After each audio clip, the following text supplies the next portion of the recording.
Oke, udah mulai? Oke. Assalamualaikum warahmatullahi wabarakatuh. Salam sejahtera bagi kita semua. Tapi pun, di sini saya Ilham Nobriansyah dengan PM 2211031175 dan rekan saya. Saya Yosandika Putra dengan NPM 2211031083. Kami dari kelompok 9 akan mempresentasikan tentang laporan hasil Project Based Learning mengenai perusahaan PT Batavia Persero Tbk dan PT Transcorp Pacific Tbk. Next.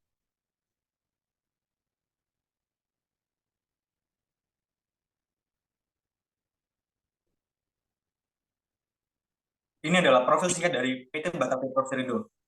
Perusahaan ini didirikan pada tahun 2014 yang menawarkan penyewaan jangka panjang dan jangka pendek, manajemen armada, dan layanan logistik. Sejak didirikan, perusahaan ini terus mengembangkan jaringan bisnisnya diawali dengan melakukan ekspansi di Tangerang dan Surabaya pada tahun 2015. Oh iya, perusahaan ini bergerak pada bidang infrastruktur. Dan ini adalah profil singkat dari Komisaris Utama PT Batavia Prosperindo, Trans Tbk. Next.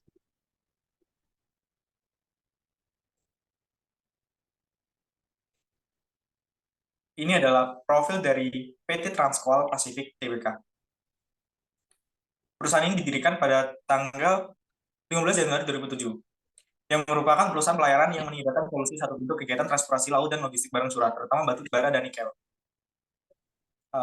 Dan ini adalah profil singkat dari Komisaris Utama PT Transcoal Pacific Tbk. Next.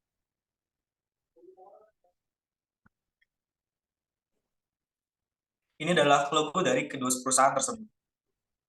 Next.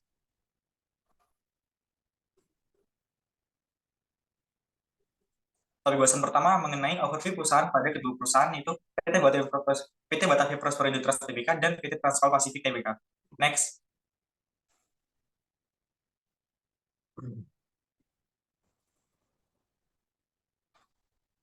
Di sini dapat kita lihat ada 4 item, yaitu ada aset, liabilitas, ekuitas, dan laba tahun berjalan.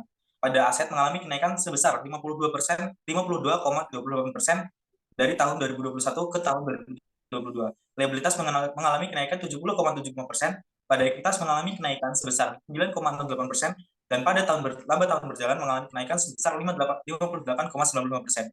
Next.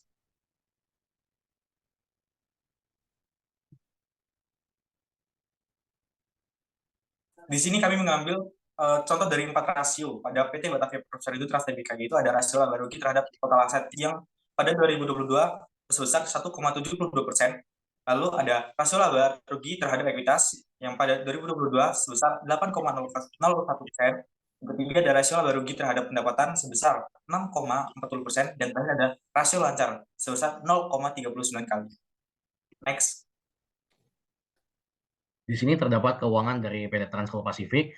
Dari item-itemnya kita terdapat 4 item di sini. Yang pertama ada aset yang memiliki kenaikan persentase sebesar 52,28%, liabilitas mengalami kenaikan sebesar 70,75%, ekuitas mengalami kenaikan persentase 9,08%, dan laba tahun berjalan mengalami kenaikan persentase 58,95%.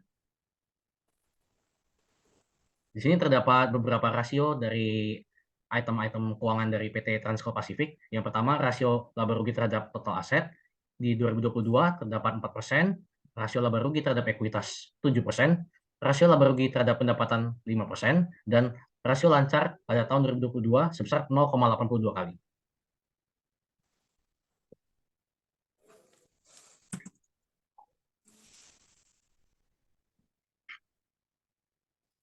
Oke, sampai topik bahasan ketiga, itu tentang conceptual framework.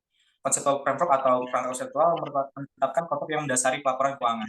Kerangka konseptual yang baik memungkinkan IASB untuk mengeluarkan pernyataan yang lebih berguna dan konsisten dari waktu ke waktu sehingga menghasilkan seperangkat standar yang koheren. Dan berikut ini adalah analisa kami terhadap kedua perusahaan tersebut terkait implementasi conceptual framework. Next.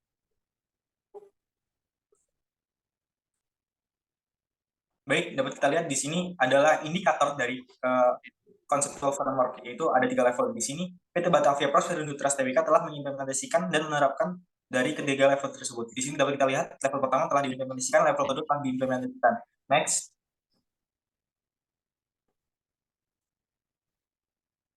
Begitu juga pada level ketiga telah diimplementasikan oleh PT Batavia Prosper Trust Tbk. Oke, next. Di sini PT Transcol Pacific Tbk juga telah mencakup semua dari conceptual framework dengan lengkap. Yang pertama dari the second level, yang yang kedua dari yang pertama dari first level, yang kedua dari second level, dan yang ketiga dari third level.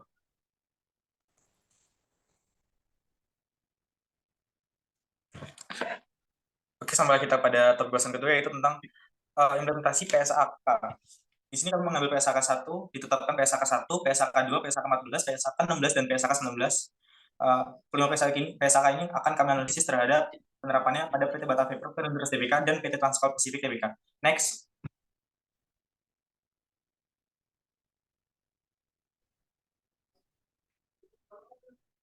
PSAK 1 membahas tentang penyajian laporan keuangan. Yang merupakan dasar utama yang harus diacu untuk menyusun laporan keuangan untuk entitas dan syarat akuntabilitas publik. Dan berikut ini adalah kriteria dari penyusunan PSAK 1. Kriteria dari PSAK 1. Next.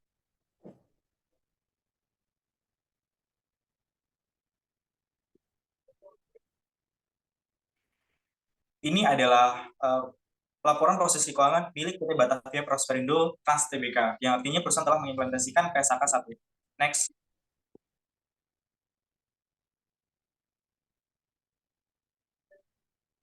Ini adalah laporan laba rugi penghasilan komprehensif lain, yang artinya PT Batavia Prosperindo Trans Tbk telah mengimplementasikan PSAK 1. Next.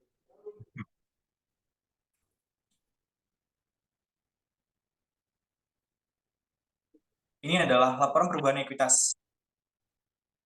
Perusahaan telah mengimplementasikan PSAK 1 terhadap laporan perubahan ekuitas. Next.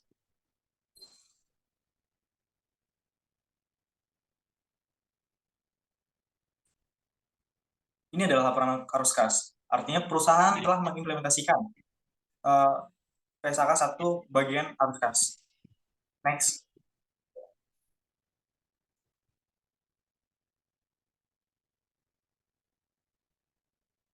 Ini adalah cuplikan dari catatan atas laporan keuangan. Yang sebagaimana perusahaan telah mengimplementasikan PSAK 1 dengan baik. Oke, next. Di sini dapat kita lihat cuplikan dari implementasi terhadap PSAK 1 di PT Transcol Pacific Tbk, yaitu mereka telah melaporkan posisi keuangan konsolidasi berdasarkan PSAK 1 dengan benar dan baik. Di sini dapat kita lihat implementasi terhadap PSAK 1 pada PT Transcol Pacific Tbk pada bagian laporan laba rugi dan penghasilan komprehensif lain konsolidasi sesuai dengan PSAK 1 dengan baik. Di sini terdapat implementasi terhadap PSAK 1 di PT Transcol Pacific Tbk pada bagian laporan perubahan ekuitas konsolidasi telah sesuai dengan PSAK 1. Dan di sini terdapat laporan arus kas konsolidasi PT Transcol Pacific Tbk yang telah memenuhi implementasi terhadap PSAK 1. Dan yang terakhir, implementasi terhadap PSAK 1 di PT Transcol Pacific juga mencantumkan catatan atas laporan keuangan konsolidasi sesuai dengan PSAK 1. Dan kesimpulan yang dapat kami ambil dari analisis kedua perusahaan ini merupakan analisis ini menunjukkan perusahaan terbukti telah patuh dan telah baik menyusun laporan keuangan perusahaan sesuai dengan PSAK 1. Meski adanya pos yang tidak lengkap seperti aset tak berwujud dan tidak tersedianya laporan posisi keuangan pada awal periode komparatif, tidak berarti perusahaan tidak memenuhi standar ketentuan yang berlaku, melainkan adanya penyesuaian pengungkapan sesuai karakteristik industri. Apabila pengungkapan tersebut dipersyaratkan oleh SAK atau relevan untuk memahami laporan keuangan emiten atau perusahaan publik sehingga adanya pos akun tertentu yang tidak dapat diterapkan.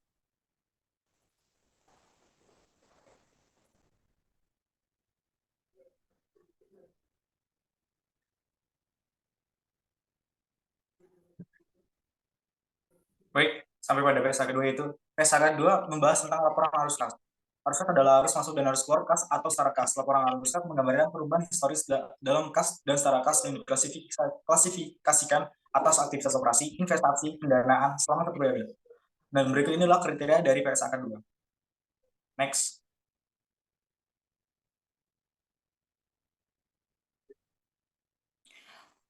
Di sini dapat kita lihat laporan arus kas milik PT Batavia Prosperindo Prosperindo Trust Tbk yang mana telah mengimplementasikan PSAK 2 dengan baik, yaitu dapat kita lihat arus kas dari aktivitas operasi, arus kas dari aktivitas investasi, next, dan arus kas pada aktivitas pendanaan sudah ada pada laporan arus kas perusahaan. Next. Di sini implementasi terhadap PSAK 2 di perusahaan PT Transcoal Pacific yang mencakup laporan arus kas konsolidasi yang telah juga mencakup aktivitas operasi, investasi, dan juga pendanaan telah tersedia dan telah patuh terhadap PSAK 2. Jadi kesimpulan yang dapat kami ambil dari kedua perusahaan ini, kami menganalisis setelah kedua perusahaan ini telah menyajikan laporan arus kas yang sesuai dengan ketentuan PSAK 2, yaitu diklasifikasikan menurut aktivitas operasi, investasi, dan pendanaan, dan juga entitas dianjurkan untuk melaporkan arus kas dari aktivitas operasi dan menggunakan metode langsung. Dalam hal ini juga, kedua perusahaan ini telah melaporkan arus kas dari aktivitas operasi dengan menggunakan metode langsung.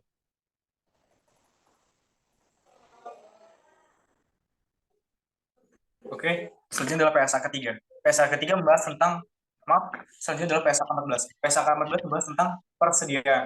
Persediaan adalah aset dari yang dikuasai untuk dijual dalam kegiatan usaha normal, atau dalam proses produksi untuk penjualan tersebut, atau dalam bentuk bahan atau perlengkapan untuk digunakan dalam proses produksi atau pemberian jasa. Di sini ada dua kriteria, yaitu pengukuran dan pengungkapan. Next.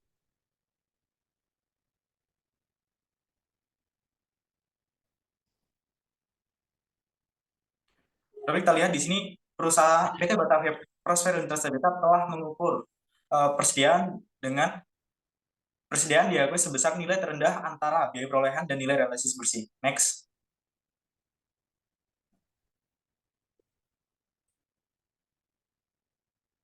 Selanjutnya dalam kriteria pengungkapan, persediaan diungkapkan pada bagian aset lancar pada laporan posisi keuangan. Next. Di sini terdapat implementasi terhadap PSAK 14 pada PT Transcoal, yaitu terdapatnya pengukuran persediaan yang dinyatakan sebesar nilai terendah antara biaya perolehan dan nilai realisasi bersih. Di sini juga terdapat PSAK 14 yang telah diimplementasikan pada PT Transcoal Pacific Tbk yang dapat kita lihat di bagian laporan posisi keuangan konsolidasi, dan dapat ditarik kesimpulan yang kami dapat dari kedua laporan tersebut. Laporan keuangan dari kedua perusahaan tersebut telah menunjukkan bahwa mereka telah melakukan pengukuran dan pengungkapan yang sesuai dengan aturan pada PSAK 14. Hal ini ditunjukkan dengan kesesuaian pada pengukuran persediaan, yaitu sama-sama menggunakan metode rata-rata dalam menentukan biaya perolehannya. Selain itu, dalam hal pengungkapan sama-sama menggunakan persediaan berdasarkan nilai realisasi bersihnya dan dilaporkan pada laporan posisi keuangan.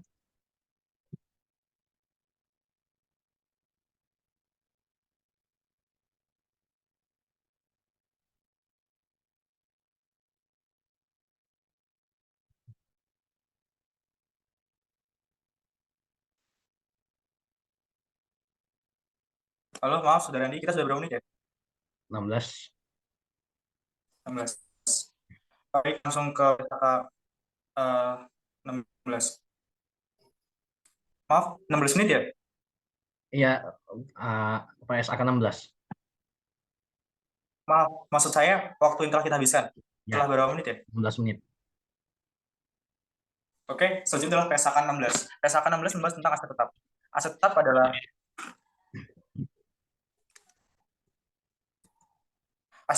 aset terwujud yang mempunyai masa manfaat di atas 1 tahun yang dikuasai guna dipergunakan pada proses pembuatan atau penyediaan barang dan jasa.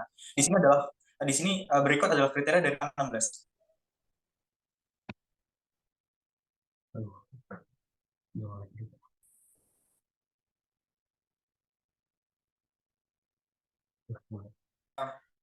Ini bagaimana PT Batavia Prosperity Trust Tbk mengakui aset tetapnya. Next.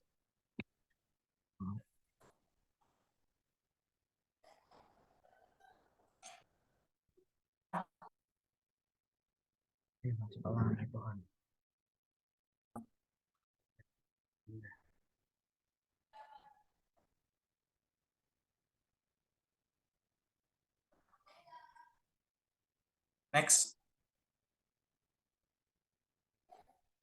Ini bagaimana PT Batavia Prosperindo Trust Tbk menyusutkan aset tetapnya. Next.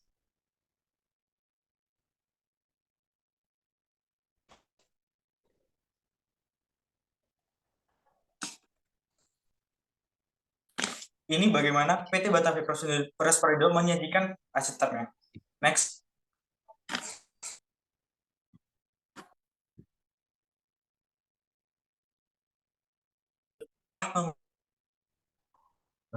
Next.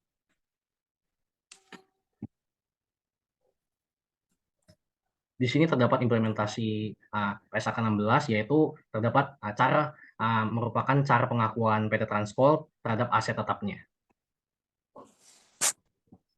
Di sini merupakan cara PT Transport dalam mengukur aset tetapnya. Di sini merupakan cara PT Transport menggunakan metode penyusunan, yaitu metode garis lurus terhadap aset tetapnya. Dan di sini cara penyajian PT Transport dalam menyajikan aset tetapnya. Serta ini merupakan cara PT Transport dalam mengungkapkan aset tetapnya. Jadi kesimpulan yang dapat kami ambil dari kedua perusahaan ini, mereka telah melaporkan aset tetap sesuai dengan ketentuan yang diatur dalam PSAK 16. Hal ini dibuktikan dengan ketepatannya dalam mengakui aset, menentukan jumlah tercatat, menghitung beban penyusutan, serta mengungkapkan umur manfaat dan jumlah tercatat bruto atau harga perolehan. Walaupun masih ada hal yang belum diungkapkan oleh perusahaan dikarenakan perusahaan tidak melakukan aktivitas sesuai dengan akun tersebut, seperti peningkatan atau penurunan akibat revaluasi, pembalikan rugi atau penurunan nilai dalam laba rugi, namun secara keseluruhan penyajian dalam pelaporan aset tetap pada kedua perusahaan sudah mendekati memadai serta berpedoman pada kebijakan akuntansi. Next. Oke, pada PSAK 19 membahas tentang aset tak berwujud.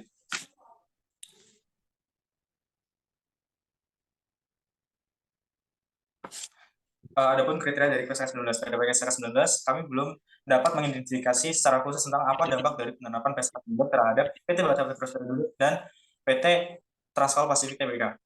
Pada PT Batavia Prosperindo Trust Tbk tidak memiliki aset tak berwujud dikarenakan tidak ada transaksi mengenai akun tersebut. Juga tidak ada indikasi bahwa aset tak berwujud ada dalam laporan keuangan entitas. 2.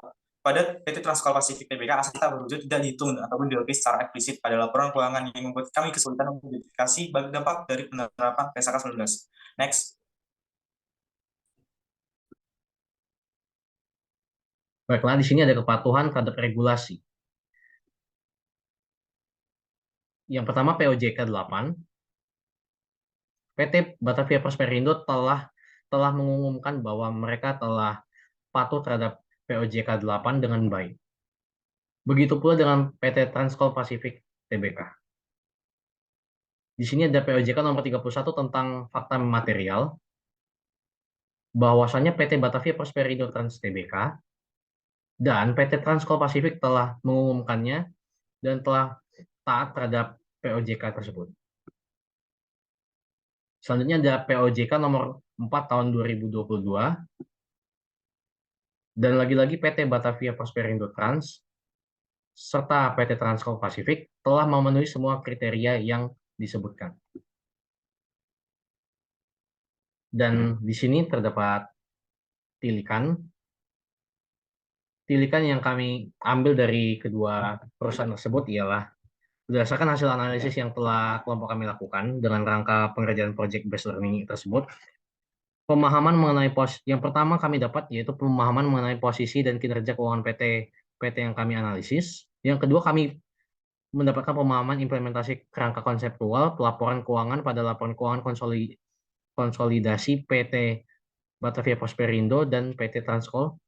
Yang ketiga, kami mendapatkan pemahaman implementasi pernyataan standar akuntansi keuangan atau SAK 1, 2, 14, dan 16 serta 19 pada laporan keuangan konsolidasi kedua perusahaan yang kami amati. Dan yang terakhir, kami dapat menyimpulkan kepatuhan dari PT Batavia Prosperindo dan PT Transkol Pasifik Tbk dalam mengimplementasikan kebijakan yang diatur dalam PSAK dalam penyajian laporan keuangan.